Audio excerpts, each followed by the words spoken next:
여러분 안녕하세요. 기아가 선택하는 볼보의 개조가 무엇이든 차량이 심각한 사고를 당하여 수작업으로 복원되지 않은 경우를 제외하고 차체는 선험적으로 완벽한 상태를 유지합니다.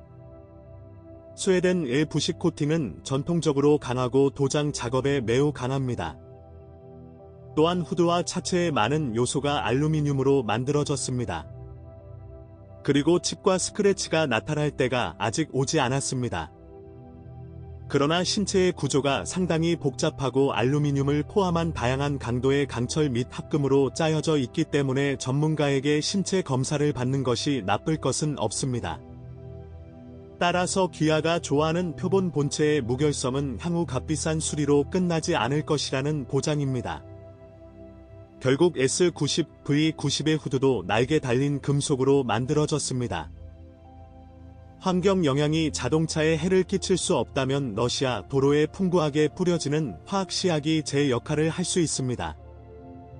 도로 연부는 크롬 요소를 흐리고 얼룩지게 만들어 S90, V90의 아름답고 당당한 차체에 불쾌한 상처를 만들어 차의 외관을 덜 깔끔해 보이게 만듭니다. 볼보 자동차는 아시아 및 유럽 자동차와 달리 부식 공격에 훨씬 더 고통스럽지 않게 반응합니다.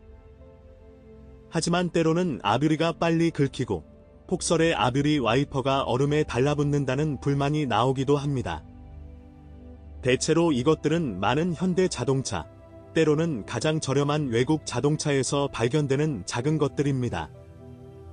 그러나 90즈 소유자의 약 절반은 중요하지 않은 방음에 대해 이야기했습니다. 이렇게 약한 솜은 프리미엄 세그먼트 차량에는 적합하지 않다고 합니다. 그러나 이 모든 것은 고칠 수 있습니다. 볼보 S90, V90 소유자가 주기적으로 직면하는 또 다른 문제는 약한 헤드라이트 마운트입니다. 눈더미나 기타 장애물의 범퍼를 살짝 건드리기만 하면 이제 서비스 센터에 가서 수리를 받아야 합니다. 딜러가 이를 보증 문제로 인식하면 좋습니다. 그렇지 않으면 페인팅과 함께 새 범퍼를 과시해야 합니다. 이것이 공식 서비스 센터에서 결함을 수정하는 방법입니다.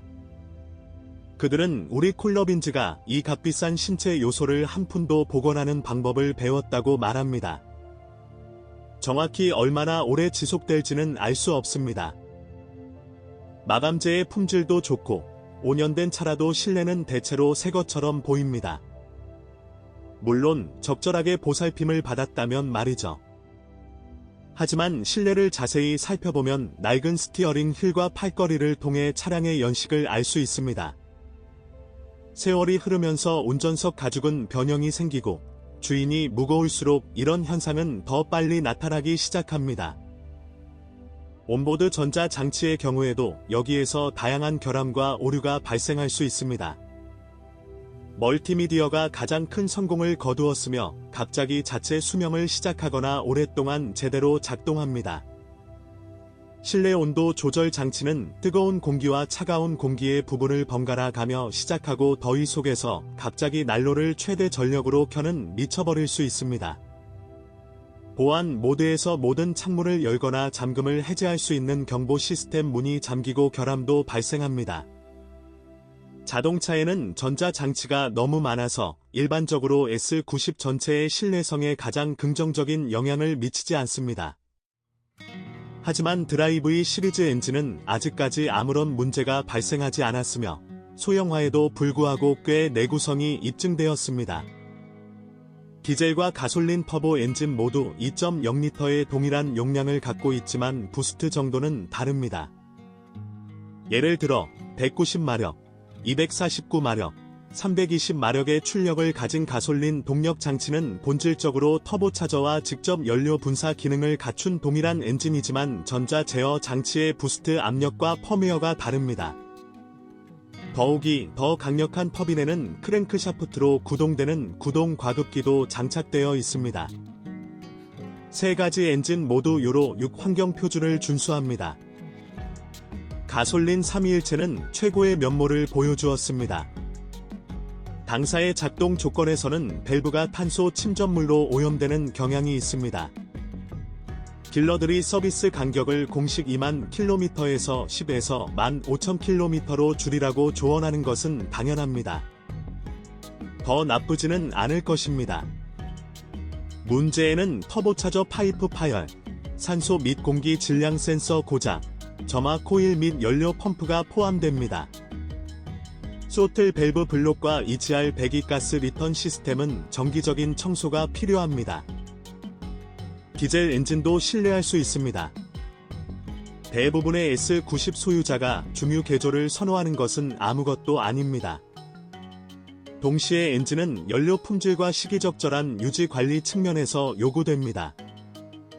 엔진 오일은 평균만 킬로미터마다 교환하는 것이 좋습니다.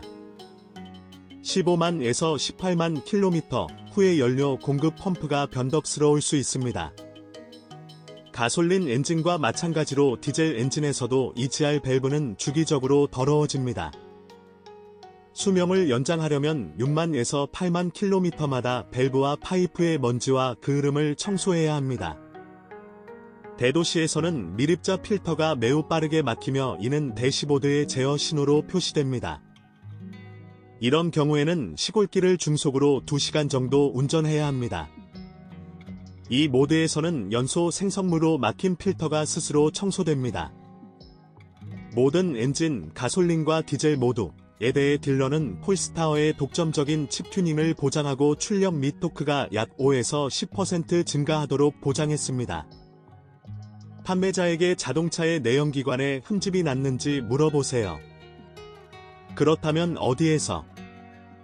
사실 회색 딜러와 평판이 모호한 판매자가 제공하는 이러한 서비스에 대한 제한이 시장에 많이 나와 있습니다. 튜닝을 잘못 수행하면 제어 장치뿐만 아니라 엔진 자체도 손상될 수 있습니다.